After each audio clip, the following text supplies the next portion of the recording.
All right, welcome to the Fuel with Purpose podcast, brought to you by Xcel, a mentoring network. We're high up above Savannah, Georgia in the Sugar City studios. My name is Jay Thompson. I'll be your host today. Got my good friend Brad Whitfield here with us. Brad, good having you up in the office, man. Yeah, glad to be here. Yeah, so Brad is a CPA, CVA specialist with your company CCMG. Share a little bit about what CCMG does here in the community. Yeah, so we started CCMG about 7 years ago, and we wanted to be not your typical CPA firm. Right. So we do a lot of consulting work with local businesses. We do some outsourced accounting work. I do business valuations. Anybody looking to sell or buy a business for any purpose, and yeah, we've grown it. We started out in a tiny little office with 3 people, and now we've got a growing company, and we love Savannah and love the area. Well, I love it when I run into people from Macon, where you're originally from, and they're like raving about Brad and how you were a stud in sports, coming through, growing up in Macon. And so I feel like I'm still running into people these days, Yeah, I don't know about hearing stories, a stud, but I love sports. A big part of my life, big part of my development Sure. as a young man, and I'm still involved in sports. I love coaching sports right now, and still get out there on the basketball court and play some old man ball. Right. We love playing golf. My son and I play together, and it's just I grew up playing with my grandfather. He taught me how to play golf when I was 8 years old. Gotcha. And it was just a great experience, with him, and my son and I have been able to play with him a couple of times. He's 93 years old, so he's still playing golf. That's great. So. Well, I was at the dinner table last night with the family, and I was thinking, I was looking at my 2 boys and my daughter, and they start saying, "Man, Dad, we need to get back out and start playing some more golf." And I'm thinking, man, each one of my kids, they're good at golf. They've just got good form, and I think I didn't grow up playing. And so it's been harder for me to get going at it, but my kids are just picking it up so naturally, It's a great game for, like I said, multi-generations can play, and a lot of life lessons are learned on the golf course. So. Well, we wanted to talk today because you're involved with Xcel, you're on the board. I guess you've been with us, for years now, and just kind of seeing Xcel grow and develop. And but we love having you in to come tell your story. And so I love hearing your story of life transformation, and I know you've hit some tough times along the way, but there have been people in your life that have kind of helped make impact. Share with us a little bit about those people and a little bit about your story. Sure, yeah. My dad was an alcoholic. He grew up in a rough childhood, didn't have a father. He did the best he could. He provided financially. He was there. My parents divorced when I was about 6 years old, and I mentioned my grandfather, and I spent a lot of time at my grandparents. So I would say, my first real mentor was my grandfather. He taught me, you go to church, you live a spiritual life, you live by these morals and ethics, and you also have fun. Like like I said, we played golf, and we fished a lot, and got out on the lake. He lived on a lake, and one of his daughters was born with spinal bifida and confined to a wheelchair. And this was back in the 60s, where they, basically said you need to put her in a home and forget about her, and she'll won't live past 10 years old. And my grandparents were like, no way. And she lived till she was 60 years old. They took care of her every day of her life, and I saw that. Right. And I saw him drive her to work, 45 minutes one way, so an hour and a half twice a day. And I saw my grandparents do that, and I would say that's really my first mentor type experience. To be able to look at somebody's life and want to model yours after that. And you saw the love and sacrifice that kind of combine into just a loving family. Yeah. And so, well, as you moved on, you started moving into you moved to UGA, right, for school. Went to for UGA for undergrad. I played, like I said, I played sports all through high school. Had some coaches that were instrumental, I think. My baseball coach at University of Georgia was named Ron Polk. Oh, wow. And he's one of the kind of legendary college coaches. Yeah. And I tell this story to this day. He writes a birthday card, a Christmas card, and if he knows your anniversary, your wedding anniversary, he writes those like clockwork. How about that? Every single year to every player he's ever coached. It's got to be thousands of players now. Sure. And I think I made the team as a walk-on, and I learned a lot from that experience. I learned a lot from him, giving me that opportunity to play. And so he was a great kind of mentor in college. So. I was gonna, just make sure that you knew that in our curriculum we talk about the power of a card, right? Yeah. Just taking time to extend your thoughts on a piece of paper, put a stamp on the envelope, address it, put it in the mail. Right. And it just has so much value to a person's life. It just encourages them.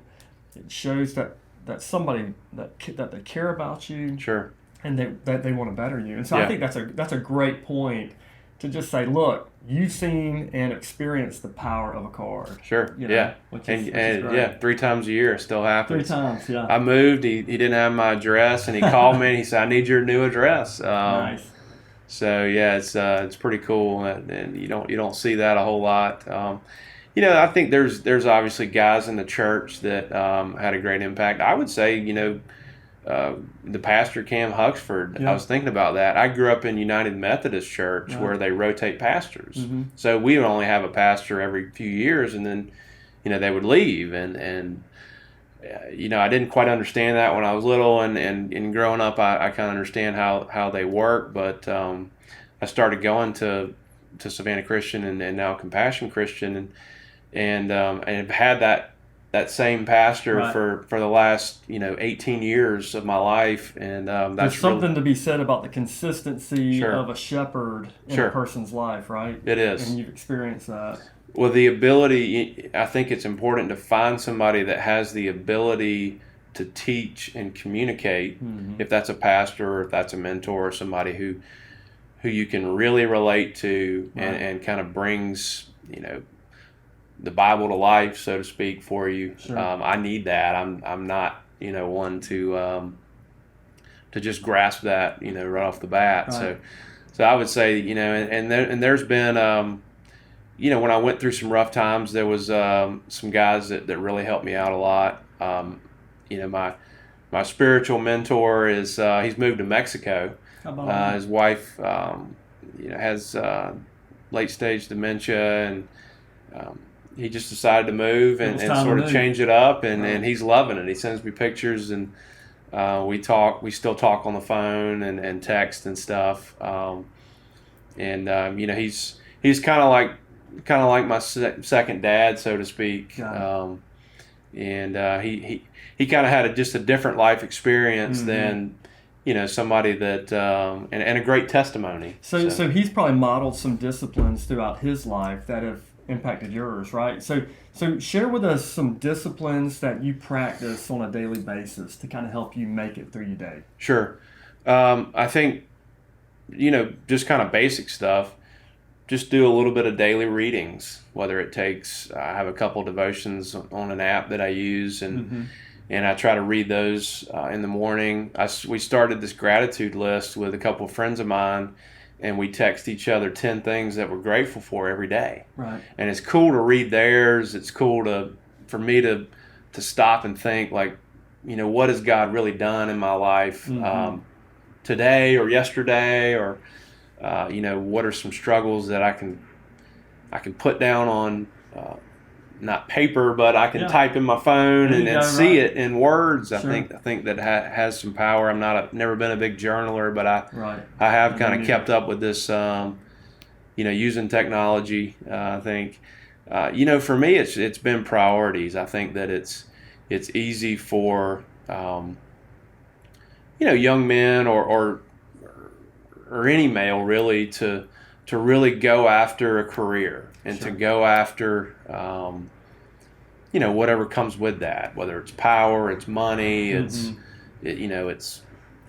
success, in the world's eyes, I guess. So if you prioritize goals, and then it helps you along the way on your journey, right? Yeah, I think the priority sort of ladder, is works under family. It's under Yeah, sure. There you go. it's under friendships, mentors, type relationships. Got it. It's certainly under my spiritual walk, Right. and my relationship with God, and it has to be down there, and sometimes it'll creep up, Yeah. and you have to make adjustments, but Because then you may compromise if work's a priority over the other things. Sure. You could compromise family, or you could compromise relationships, or other things Right. that are of great value. To sure, you. absolutely. And I think having that is has been key in my life. Good. So Good. Well, we're talking about mentoring moments. Do you have opportunities during your week where you're meeting with maybe people on your team that you can pour into, or maybe people at your church that you pour into? sure, I think coaching kids Yeah, sports that's so good. is an opportunity Right. to mentor. It's also an opportunity to practice patience There you and go. a lot of the Right. virtues you need to do. But it's so much fun, and it's great to walk around around town or somebody, and hey coach, There you and go. I kind of forget, like, who are they talking to. Well, I did coach their Or then you team. try to remember what year it was. Yeah. Was that 10 years ago? 5 Yeah. years, 2 years? I think there's been some opportunities where some people at the church have reached out, or even outside of the church, and had some hurts, habits, hang-ups, some things that were really having a huge effect on their life, on their business, on their family, and I'm able to share my story with them. Right. And connect. Good. And it's funny how God puts certain people in your lives at different seasons or times in your life, and Right. and it's not necessarily a long-term relationship, but that certainly happened with me, where certain people were put in my life at a certain time. I don't know where they are now, Right. but I feel like if I'm available to be that to somebody else. So really, you need to be available just to be able to share, even if it's just sharing your story to encourage somebody, Sure. or to help others not, trip up along the way, like I did, or, that's to me of tremendous importance for us to just be available. Right. Right. Right. Well, listen, as a valuation specialist, a CPA with your firm here in town, I know you're working with business owners all throughout the community. And so you probably see some workplace insights that would be of great benefit to us at Xcel, to our mentors, or to even our students. Right. Share with us what you're experiencing right now at the workplace. Sure. Well,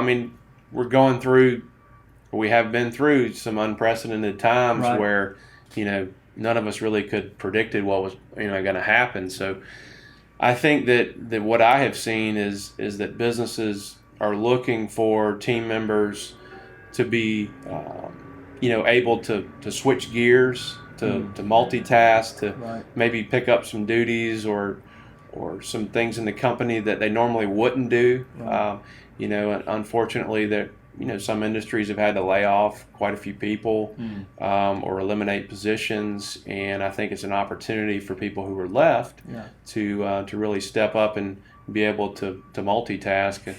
And I've always said, and we tell our team members this: make yourself irreplaceable in the company. That's good. And so when whoever's kind of going through and saying, unfortunately, who are we going to eliminate? Well, we can't eliminate Jay Thompson because he's made himself, irreplaceable. We can't do the things that he does, and we can't find somebody or replace, somebody to do the things that he does for the company, and, provide value for the company. Yeah. So often we'll hear from students, and they'll say, well, they asked me to do something that, that's not my job description. But Yeah. really, that's changing. You Yeah. know, you can't just say that's not under my job description. It's like, no, you go get it done and show the company that you're of great value. Sure. So we're talking about workplace insights. You know, you work a lot with business owners, business leaders in the community. So share another workplace insight that you've experienced. Yeah, I think kind of during these times that business owners sort of look to advisors more and lean on people like us or other type advisors that that they trust, they know, and during these hard times, help me create a plan that first and foremost, any business owner knows that a lot of people's families are dependent on financially.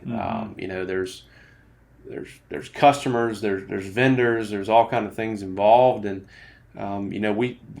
we try to help them create a plan to lay it out and provide all the data to be able to help them to make kind of informed decisions. Got And I think just in general, you think about certain industries and you think about how businesses are changing and technology is being used to work from home, and brick and mortar big type offices maybe a thing of the past, and there'll still be some need for that, but everybody's having to embrace technology whether they like it or not. And I think that the younger generation has a tremendous opportunity to think about new businesses or ideas or industries that don't exist or haven't existed prior to this. Think outside the box. Sure, right? absolutely. I think there's a great opportunity for that, and